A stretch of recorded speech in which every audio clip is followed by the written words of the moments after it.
Sobre comunicaciones satelitales.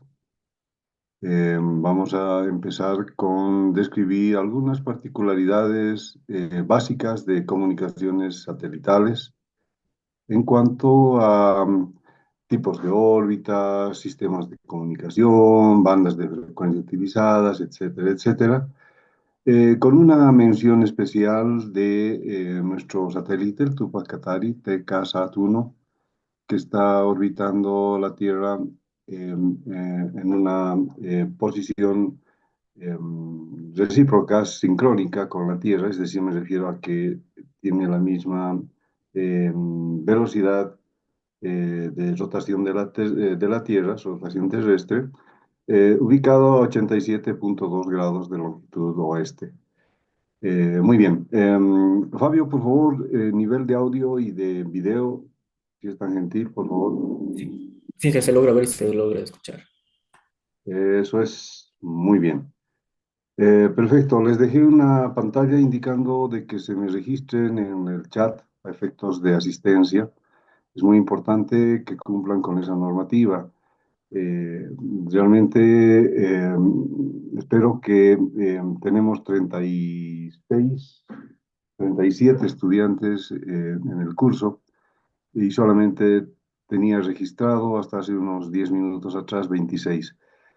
Por favor, tomen en cuenta aquellos porque debo registrar su participación y su asistencia. ¿Está bien?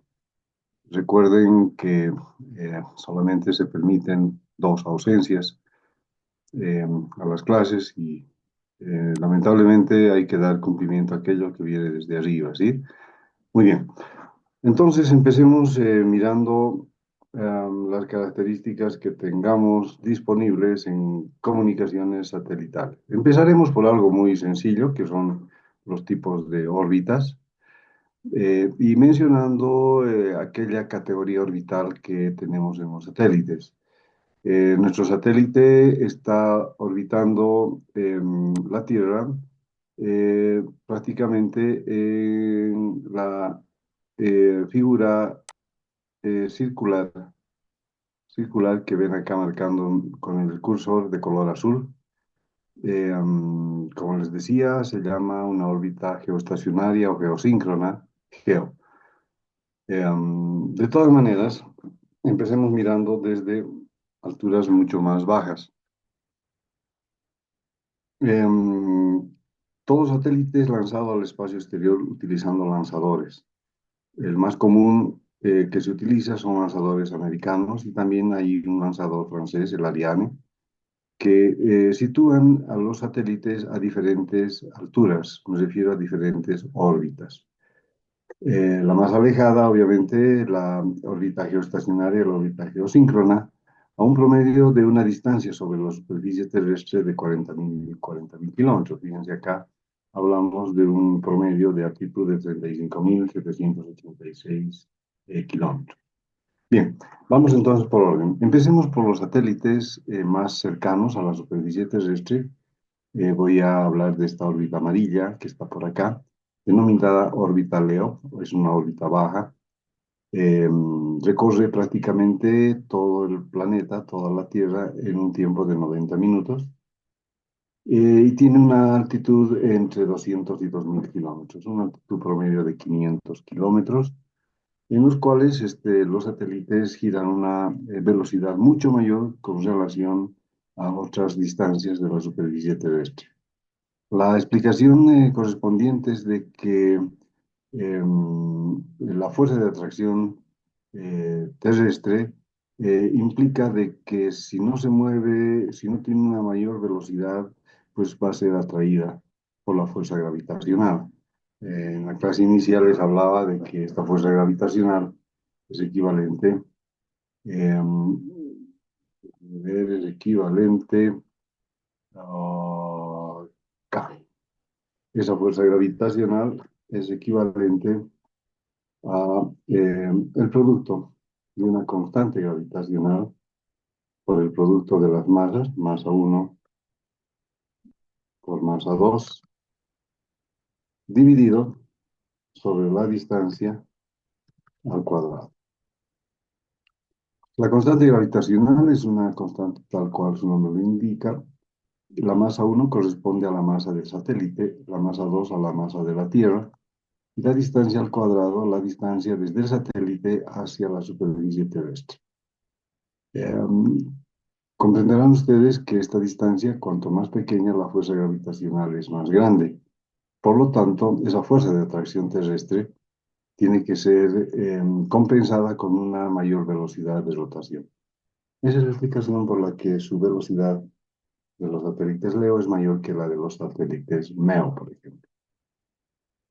Los satélites MEO están ubicados, los que tienen la cobertura satelital en la banda, en la figura de color lila, tienen una mención relacionada con una distancia de entre 10.000 a 14.000 kilómetros. La velocidad, al tener la fuerza de atracción mínima y la distancia un poco mayor, la fuerza de atracción es menor, lo que les permite dar una vuelta completa a la Tierra sobre el plano ecuatorial en 6 horas, es decir, una menor velocidad. Estos satélites tienen diferentes misiones que enseguida les voy a comentar.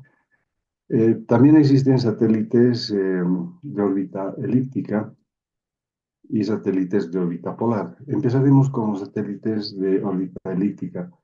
Eh, Estos satélites tienen o manejan un sentido de rotación en la cual interviene la fuerza de atracción de, por ejemplo, el Sol, lo que hace de que su trayectoria no sea circular, sino elíptica, acercándose en un punto bastante cercano a la Tierra y alejándose en otros puntos, como toda elipse, comprendida con referencia al planeta Tierra. Entonces, hablamos de dos magnitudes: apogeo, lo más cercano a la distancia más cercana a la Tierra, y perigeo, la distancia más alejada. Bien, eso lo vamos a ver en un momentito con un poquito más de detalle. La órbita polar está determinada por esta trayectoria en color rojo que ven acá, que justamente maneja los casquetes polares norte y sur de nuestro planeta en cuanto a una prospección de observación del satélite en este tipo de trayectoria. La altitud aproximadamente la de 1.000 kilómetros y orbita la Tierra en aproximadamente 100 minutos, un poco más de 1 hora y 15 minutos de rotación. Recuerden ustedes que la Tierra no es una esfera completa, está achatada por los polos, de manera tal de que tiene cierto tipo de características especiales, la mención. Vámonos a la parte funcional. ¿Para qué sirven los satélites? Empezaremos por los de órbita más baja, los satélites LEO. Estos satélites LEO tienen, como les dije, una velocidad mucho mayor y recorren prácticamente una trayectoria de orden circular prevista por las grandes corporaciones satelitales. Estos satélites tienen la misión de observación y monitoreo terrestre, eh, indicando y transmitiendo también telefonía, indicando y transmitiendo información digital de tierra, satélite, satélite, tierra, a diferentes puntos de la misma, en diferentes condiciones de trabajo, ¿no es cierto? Eh, Prevén circunstancias básicas de, por ejemplo, fenómenos naturales como ser tsunamis, incendios, regiones de lluvia, eh, una prospección de comunicaciones marítimas, terrestres, etcétera, etcétera. Este tipo de satélites controlados tienen un movimiento a alta velocidad, como les dije, pero de alguna manera transmiten y cumplen funciones diferentes. Seguidamente vienen los satélites de órbita MEO a una distancia de 10.000, 14.000 kilómetros, bastante más alejados, que tienen casi las mismas consideraciones técnicas de trabajo. Y por último, los satélites geosíncronos. Estos satélites son los que tienen mayor capacidad de almacenamiento y procesamiento de información. Se mueven prácticamente a la misma velocidad de la Tierra. O sea, ese satélite tiene la característica de mantener la huella satelital a la cual está dirigida su campo de observación, provista por sus antenas, de la misma huella durante las 24 horas del día, durante los 365 horas del día y durante toda la vida útil del satélite geosíncrono, que por ejemplo nuestro Tupac Katari es de 15 años. La mayoría de la vida útil de los satélites geosíncronos está entre 10 y 15 años. ¿De qué depende la vida útil de un satélite? De la cantidad de propulsante que le permite movimientos controlados desde estaciones terrestres. Me refiero a que a veces por alternativas propias del espacio exterior debe variar su distancia de acercamiento a la superficie terrestre, pero debe estar enmarcado en el movimiento de un cubo de alrededor de 75 kilómetros de arista. Mientras no se salga de ese cubo de 75 kilómetros de arista, las estaciones de control de tierra dan por óptimo su desplazamiento. Pero ni bien sobresale de esa distancia, de ese cubo, los controles de tierra activan motores de propulsión con combustible propulsante en el satélite geosíncrono para meterlo nuevamente, es decir, provocan su movimiento desde tierra. Solamente en este tipo de circunstancias y en otros en los cuales se presenta cierto tipo de peligro cuando existen algún tipo de lluvia de meteoritos casi del tamaño de un grano de arena, pero a altas velocidades pueden abrir un boquete de este tamaño en los paneles solares, etcétera, etcétera. O sea, repliegan los paneles, cambian un poquito la posición, etcétera, etcétera, bajo circunstancias de mantenimiento que de alguna forma me tocó ver en la estación terrena de Balcarce, en Córdoba, cuando estuve en una visita técnica por allá en la República Argentina. Es increíble, es un mundo totalmente fuera de cierto alcance común, llamémosle así. Bien, eh, entonces, eh, las características son esas las que estoy mencionándoles a ustedes. Obviamente, la velocidad de rotación de la Tierra y por ende la velocidad de rotación que acompaña a un satélite geosíncrono es mucho menor a la de una órbita NEO y mucho más a la de una órbita LEO, es decir, es mucho menor. Tengan en cuenta que durante la formación del planeta, la velocidad de rotación era omega W1, omega 1, velocidad angular. De aquel tiempo, ahora, esa velocidad angular ha disminuido. Eh, los márgenes de velocidad de disminución, la gradiente de disminución no la conozco, pero la información general que se tiene es de que la velocidad de rotación terrestre alrededor de un eje que no pasa de norte a sur, sino que está desfasado en 23 grados, ha generado una configuración y un comportamiento de las placas tectónicas y de los continentes, la masa terrestre y la masa acuática, diferente de épocas anteriores a la época actual. Eh, Ustedes saben que las placas se mueven continuamente porque generan terremotos, maremotos y hundimientos en las profundidades oceánicas, pues importante. Muy bien. Esto como algunos comentarios. Muy bien, nos quedaría ver un poquito de órbita elíptica y órbita polar. Eh, y voy a hacer referencia en estos dos tipos de órbitas, alcanzando las otras órbitas, Leo, Meo y Geo, de que los países que promueven el lanzamiento de estos satélites de órbita polar, órbita elíptica, HO, EO, son propuestas a una corporación satelital mundial que ubica y determina las longitudes este-oeste en la cual van a estar posicionados, sobre todo los de órbita geosíncrona. En estos satélites la latitud es cero porque están contenidas en el plano ecuatorial y hablamos de latitud norte y latitud sur.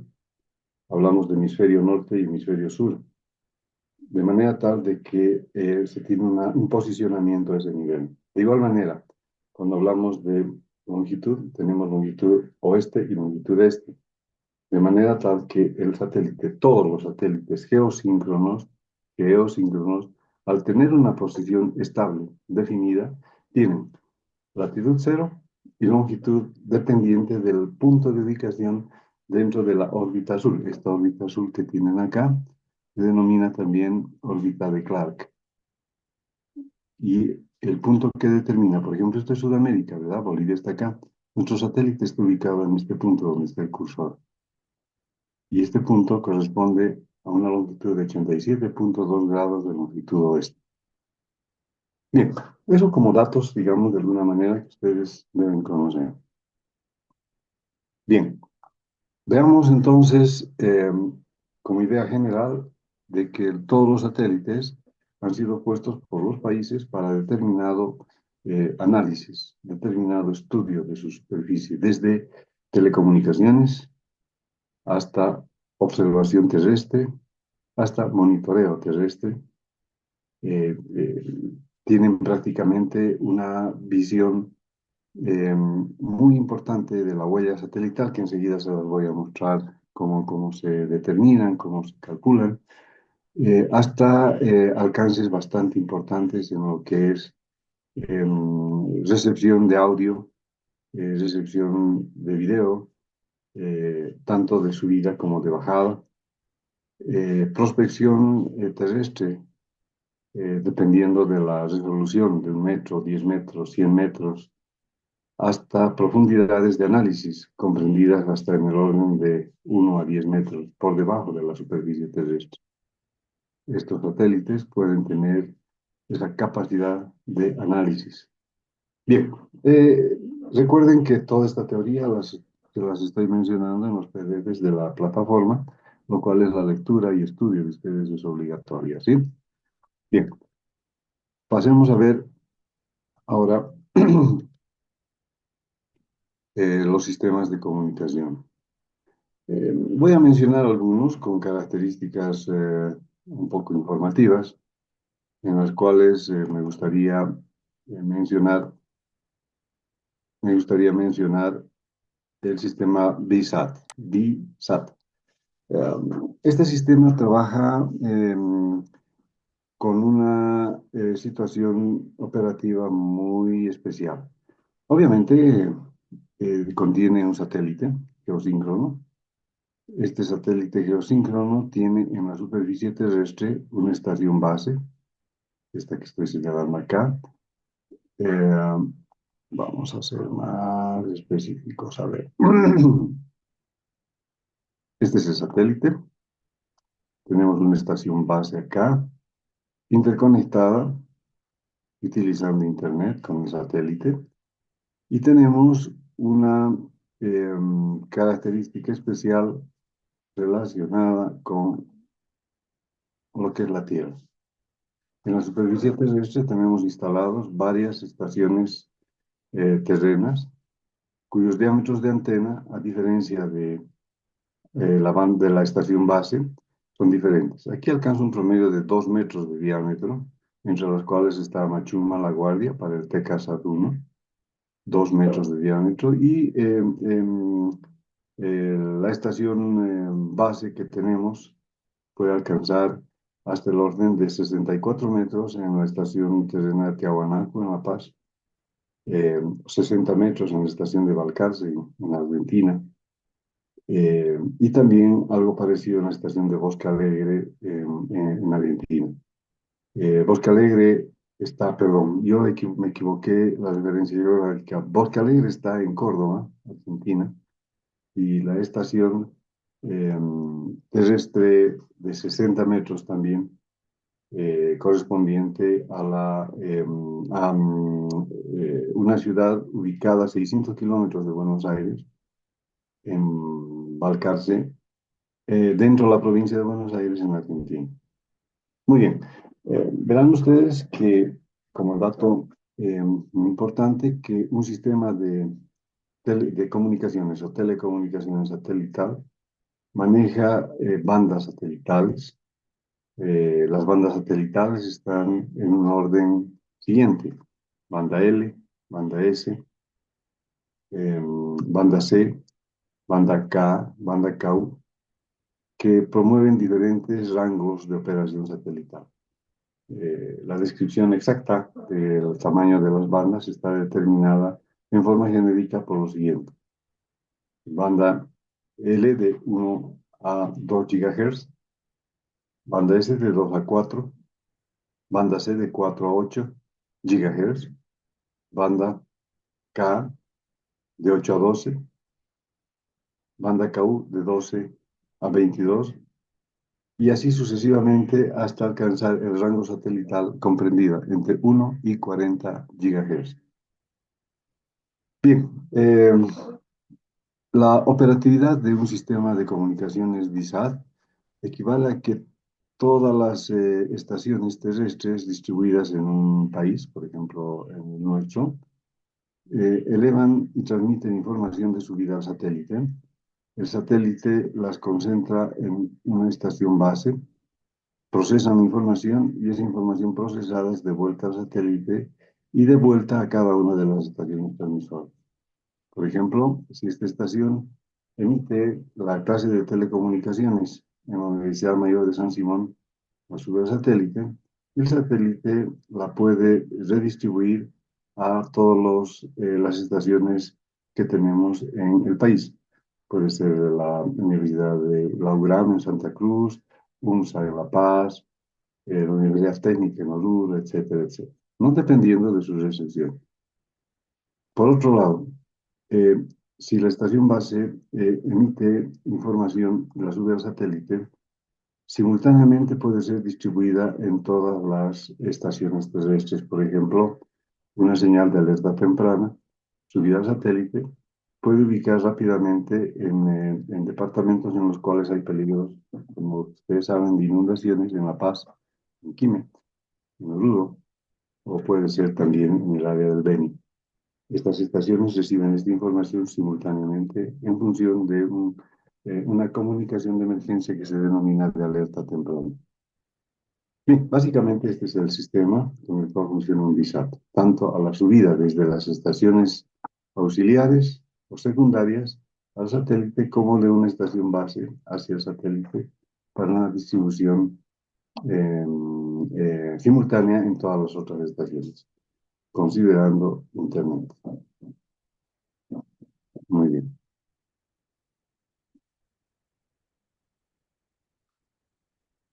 Muy bien. Estas son las bandas satelitales que les voy a pedir que ustedes inmediatamente se saquen una imagen, porque el profesor manifiesta cierto interés en que se conozcan las bandas determinadas, como les dije, L, S, C, X, K, U, K, con los rangos de frecuencia comprendidas bueno, acá tenemos algunos VHF y UHF que manifiestan una tendencia dentro del rango de los megahertz, pero en gigahertz de 1 a 2, 2 a 4, etcétera, etcétera, en forma genérica para cada uno de los tipos de banda.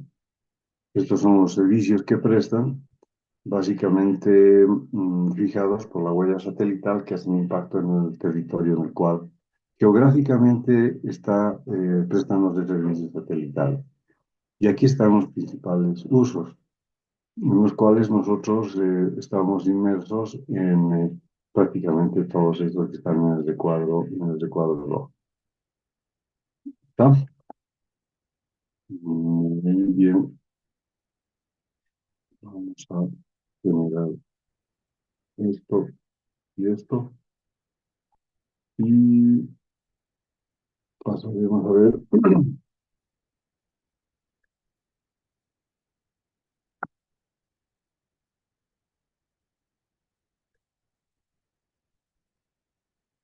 las órbitas con características, perdón, en sus apuntes de clase: órbitas Leo, Neo y Geo.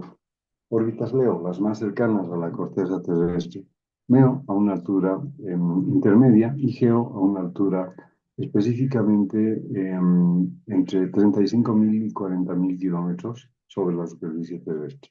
LEO, 500 kilómetros, el MEO de 900 kilómetros a prácticamente 10.000, 12.000 kilómetros de altura, y GEO ubicados a 35 a 40.000 kilómetros de altura, como les decía.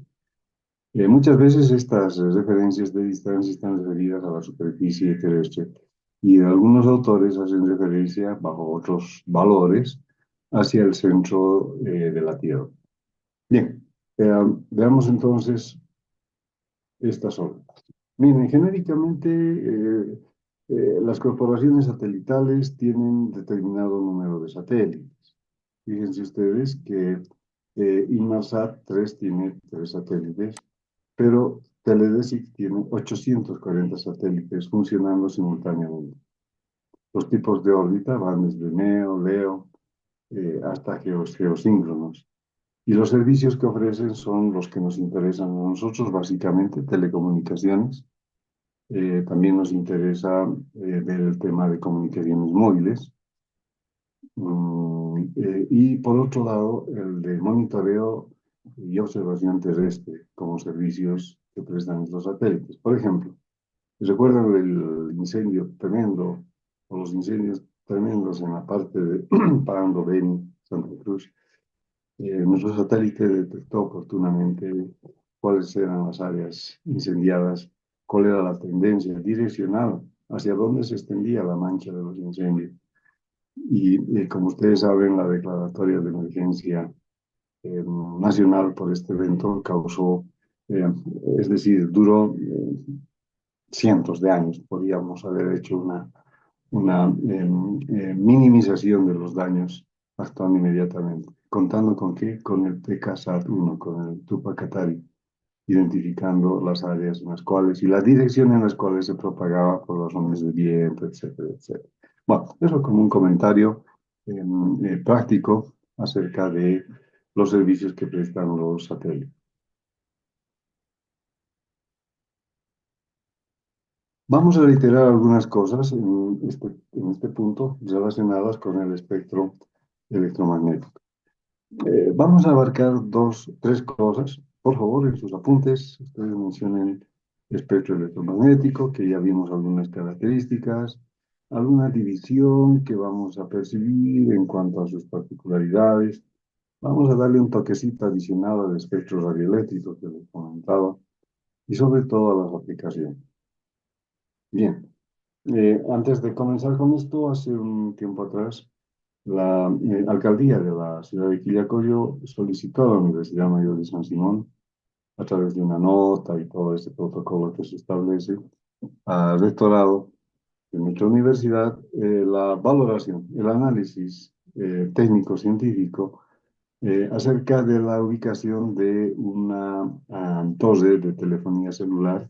No voy a decir el nombre de la empresa, que estaba siendo proyectada a ser instalada en la Plaza Bolívar. Todos conocemos la Plaza Bolívar en Quillacollo, y en uno de los edificios cercanos, y querían saber cuál era el efecto debido a la frecuencia con la cual trabajaban esas estaciones de telefonía celular. Eh, Estas están estipuladas entre 0.8 y 1.2 GHz, que más o menos se superpone con la banda L satelital. Bueno, llegó la nota, el rectorado agarró la nota, la envió a la Facultad de Ciencia y Tecnología, allá Decanatura la envió al Departamento de Eléctrica y Electrónica y la nota me llegó a mí. Y me propusieron realizar el análisis correspondiente, en la cual tuve el honor de desarrollar esa investigación con dos estudiantes de eléctrica y de electrónica. No me acuerdo bien los nombres en este momento. 2 o 3 estudiantes.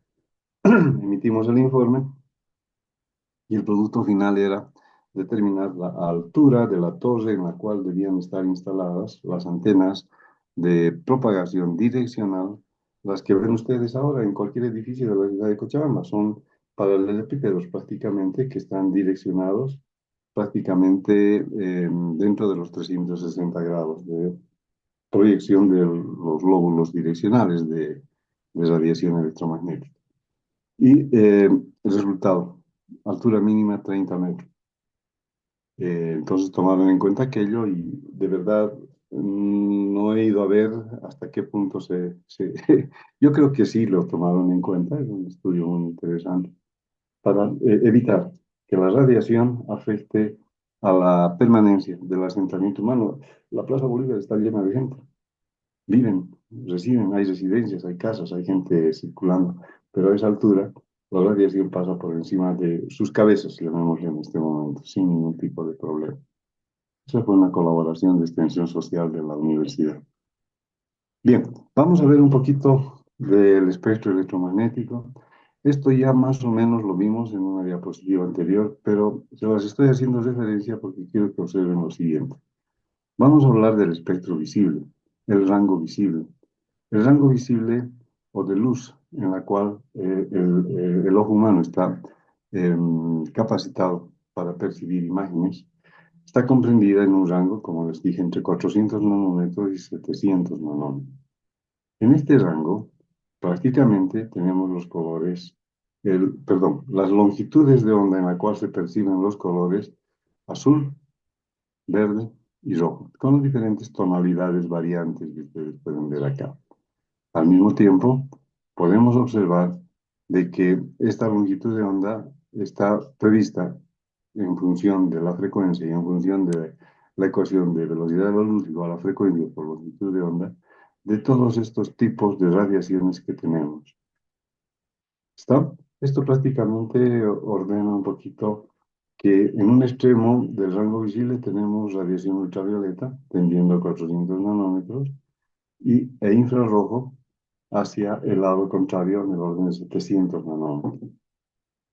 La radiación ultravioleta nociva también se denomina radiación UV y la de infrarrojo tiene tres categorizaciones, ¿no? Básico, medio y externo, de manera tal de que tenemos la disponibilidad del rango visible humano entre 400 y 750.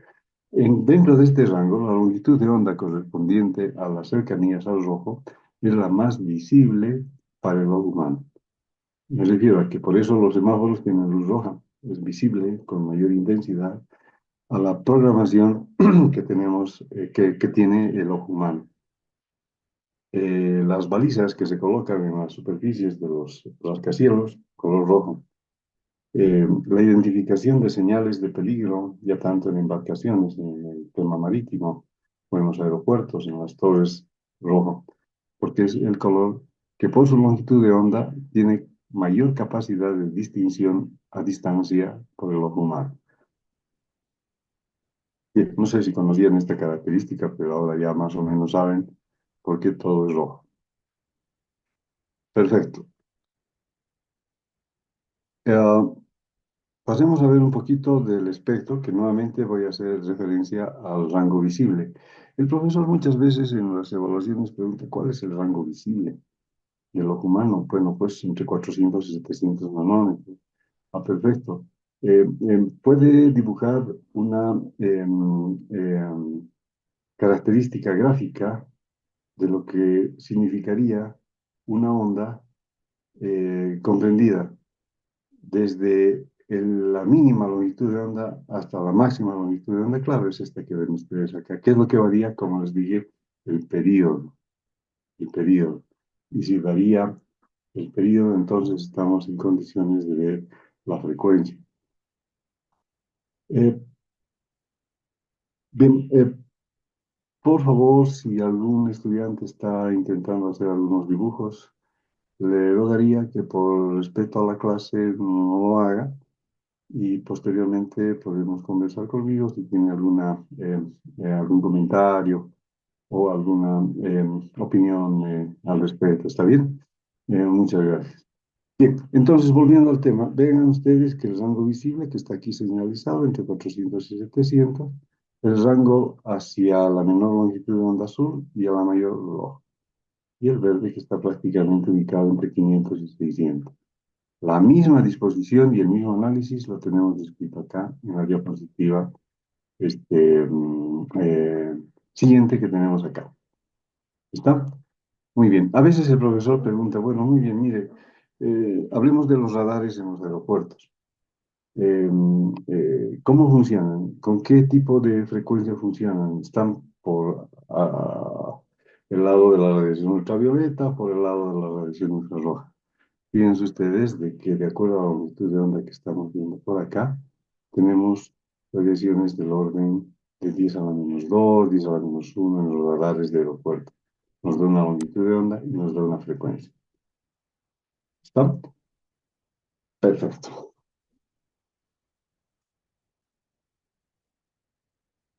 Las aplicaciones que considero de información general para ustedes deben ser tomadas en cuenta. Estas aplicaciones están relacionadas con qué usamos, cómo usamos el espectro radioeléctrico.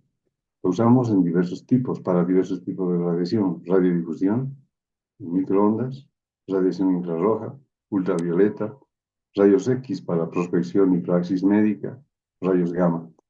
Fíjense por los dibujos que tenemos acá, de qué manera y qué utilidades, qué aplicaciones les damos. ¿Cuáles de estas radiaciones nos interesan a nosotros? Bueno, en principio y de manera bastante genérica nos interesan todas, empezando desde las más básicas, como radiodifusión en amplitud modulada, AM, radiación en perdón, servicios de radio en frecuencia modulada y televisión analógica. Eh, por otro lado, telefonía celular, redes Wi-Fi, redes WiMAX, radares en aeropuertos, eh, la radiación infrarrojo ya para la distribución en dispositivos de microondas que estamos tomando en cuenta acá. El rango visible, que es este rango muy pequeñito, entre 400 y 700, que permite ya la utilización y visualización de señales transmitidas desde un punto transmisor a un punto receptor, sobre todo en televisión digital, terrestre. Las radiaciones ultravioletas, rayos X, rayos gamma ya generan y están comprendidas en radiación ionizante, por lo que hay que tener suficientemente cuidado en su administración, ¿verdad? Y hay un punto muy importante que uno de ustedes me preguntaba hace un momento, valores y magnitudes de energía. Está especificado aquí abajo, fíjense, todas estas frecuencias corren desde menor energía hasta mayor energía. ¿Qué quiere decir? Que nosotros vamos a tener que en frecuencias mayores vamos a tener mayor energía, mayor potencia energética, lo que se traduce para una comprensión rápida en el funcionamiento de microondas. Entonces, fíjense de que dentro del campo no ionizante. En el campo ionizante, obviamente, los rayos X se llevan la flor porque a mayor bombardeo de rayos X, pues la energía que estamos recibiendo también es mayor y puede llegar a producir, como les decía, descompensaciones, sobre todo en pacientes que tienen microprocesadores instalados como marcapasos en sus cuerpos, ¿verdad? Bien, esto a manera de una información genérica.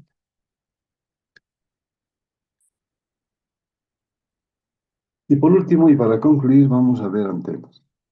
A ver, vamos a fijar ahora. Tenemos exactamente 9 minutos para concluir y creo que vamos a alcanzar. Es un complemento que se me ocurrió poner en la clase con relación a antenas. Las antenas son de dos tipos, estimados estudiantes, antenas transmisoras y antenas receptoras. Si voy a utilizar una antena transmisora y una antena receptora, tienen que tener idénticas características, no valores ni parámetros, características. ¿Qué quiere decir? Que si utilizo un receptor parabólico como transmisor, en el lado transmisor, tengo que utilizar un receptor parabólico en el lado receptor.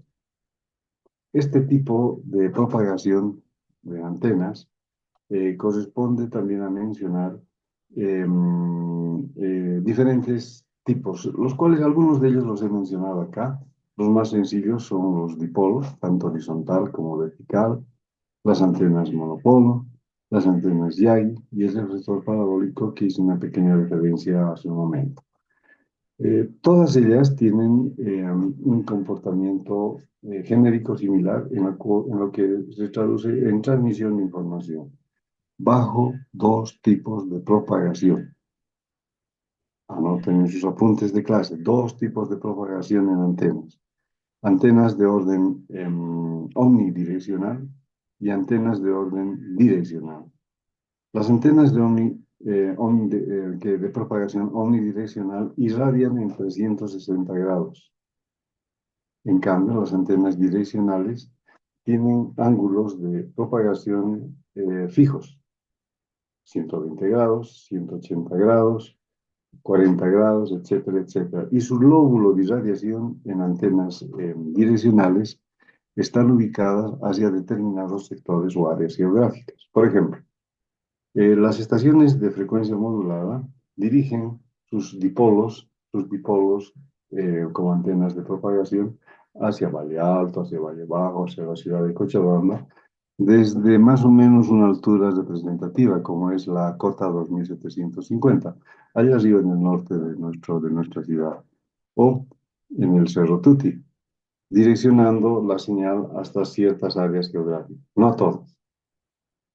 En cambio, una estación de amplitud modulada tiene un tipo de antena omnidireccional, irradia en todas direcciones. Y ustedes recordarán que el vector de Poynting define que su potencia máxima está definida por la distancia desde el punto, desde la fuente de emisión. A mayor distancia, ese vector de Poynting, producto de intensidad de campo eléctrico con campo magnético, da disminuyendo. ¿Qué quiere decir? Que se escucha menos a distancias suficientemente largas, grandes, del centro de emisión, o directamente no se escucha. Bien, el audio al que hago referencia tiene relación directa con estos temas.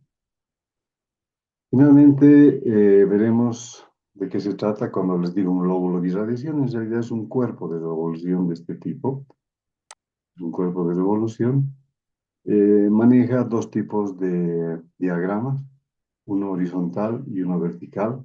Horizontal cuando se hace un corte por su eje relacionado en cero, y direccional y vertical, perdón, cuando se hace un corte en forma vertical a una altura determinada del cuerpo de revolución.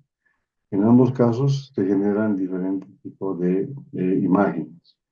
Esta imagen corresponde a una antena direccional, puede ser de comunicaciones móviles, puede ser de frecuencia modulada, en la cual se ve una figura, la más grande, denominada lóbulo principal, el lóbulo trasero, de dimensiones más pequeñas, los lóbulos laterales, que corresponden a este tipo de especificaciones gráficas. ¿Qué información nos da un diagrama de irradiación? La dirección en la cual tenemos máxima recepción de la señal. Todos los usuarios que están ubicados a diferentes distancias en esta dirección pueden recibir la señal informativa que se está pasando. Los lóbulos laterales solamente reciben en esas direcciones y a pequeñas distancias.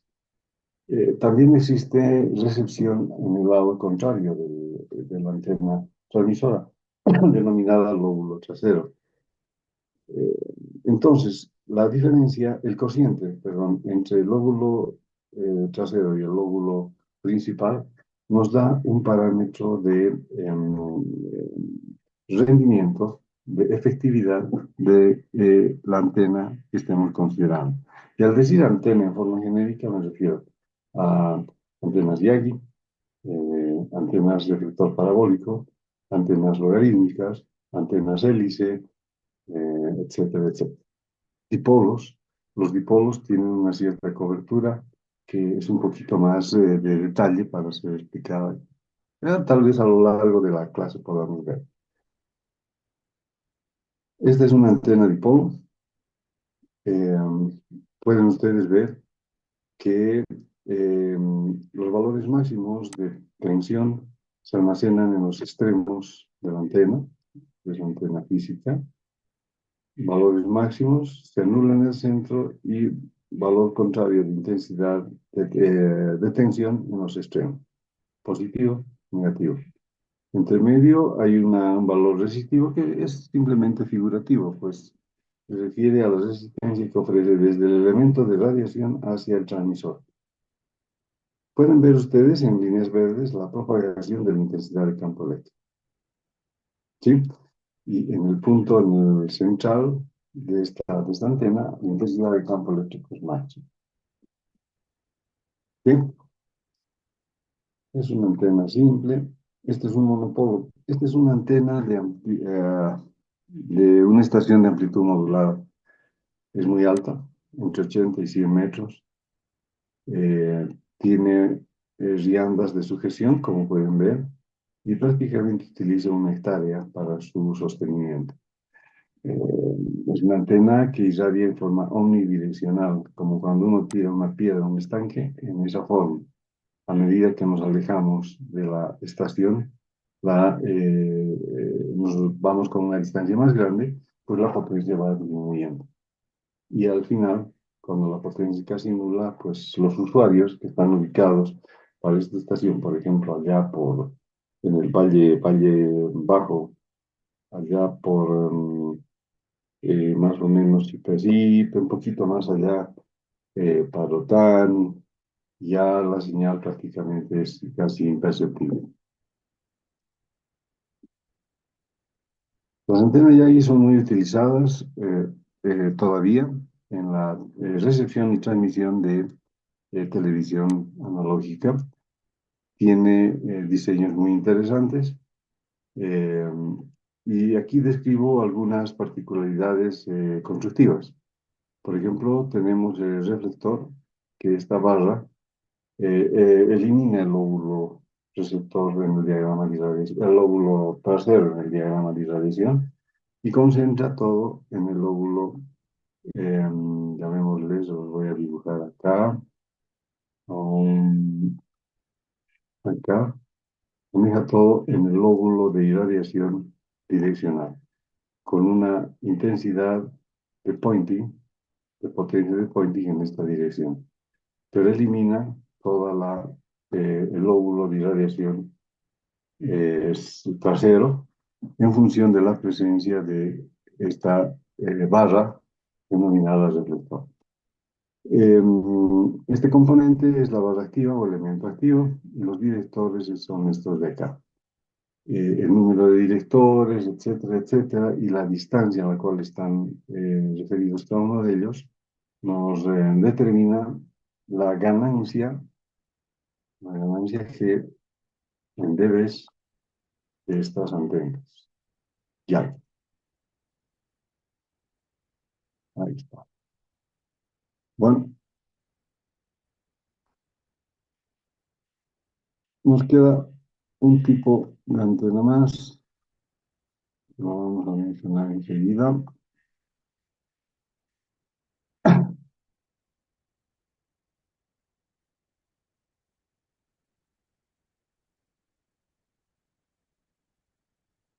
¿Va?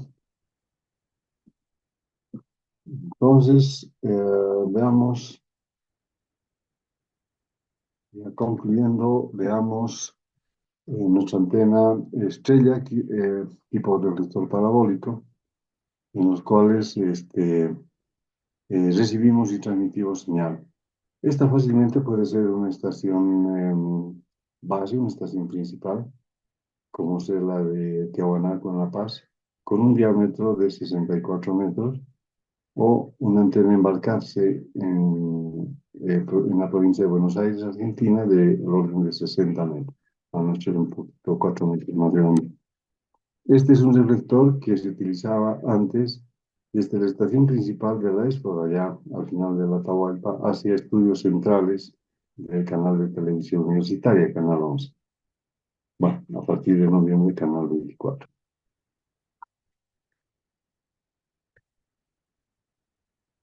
Muy bien. Corresponde entonces ya dar por terminada este capítulo, esta parte del capítulo, la parte de los medios de transmisión.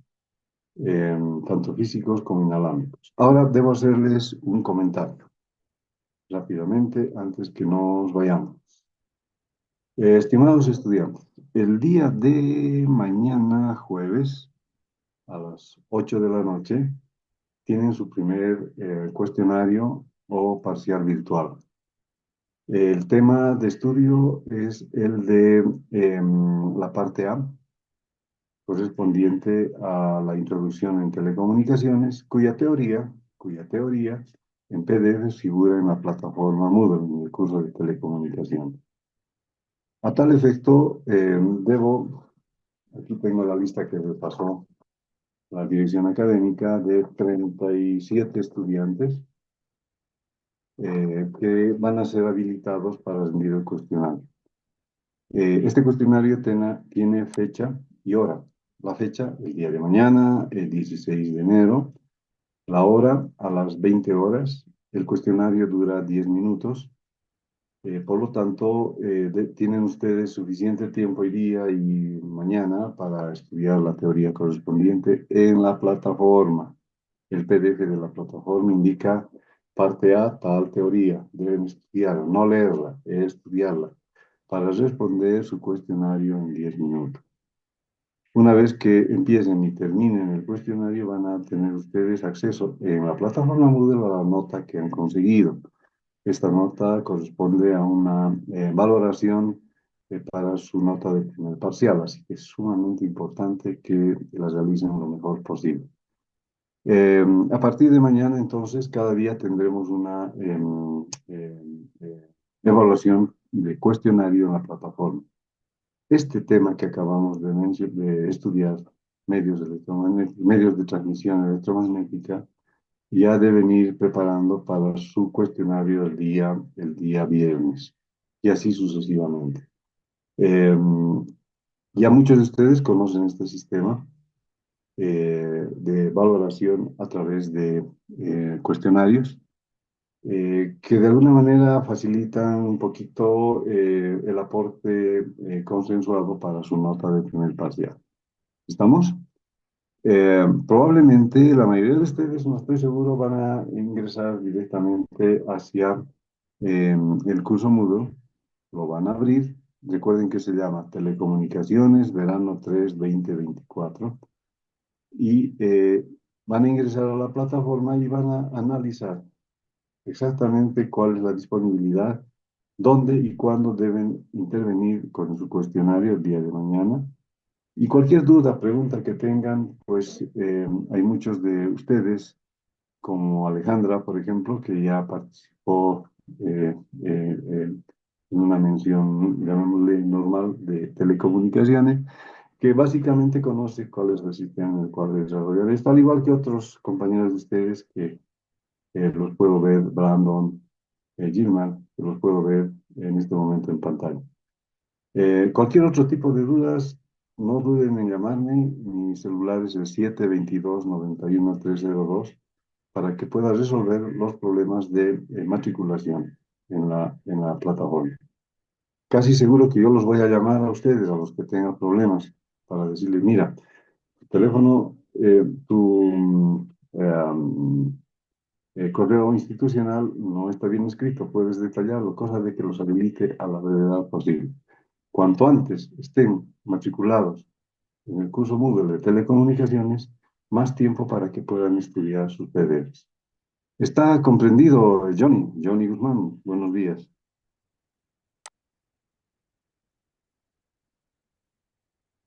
Bien. Les repito, cualquier duda, nada más me llaman, claro, no me van a llamar a las 11 de la noche, ¿no?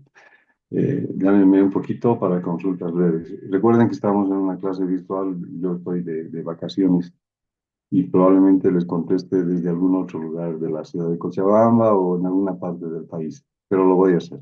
¿Está bien? Muchas gracias por su participación y nos vemos la clase del día de mañana a las 7 menos cuarto en punto. ¿Algún comentario antes de que termine la clase, por favor? Recording in progress.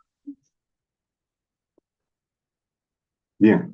Entonces, Fabio, perdón, las recomendaciones que acabo de hacer Si puede, por favor, resumirlas y transmitirlas al grupo. Muchas gracias, Fabio. Buenos días a todos. Bueno, sí, sí, perdón. Sí, sí, no, no se preocupe, yo lo voy a recalcar en el grupo.